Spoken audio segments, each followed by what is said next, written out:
Good evening po uli. Magluto tayo ng sinigang na kingfish sa miso. Ito, meron tayong kingfish dito. Nilagyan ko, hinat fry ko na siya. Nandun ang bok-choy. Yun ang sili. Meron tayong sibuyas, kamatis, luya, and bawang.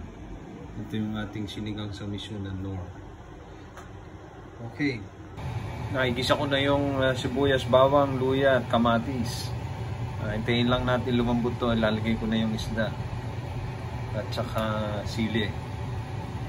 Lumambot na yung kamatis at lahat ng mga ingredients na nilagay ko kanina. So nilagay ko na yung isda at saka yung sili.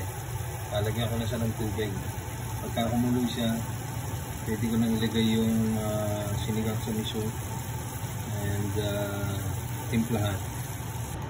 Ilagay ko na yung sinigang sa miso. Hindi ko na napakita.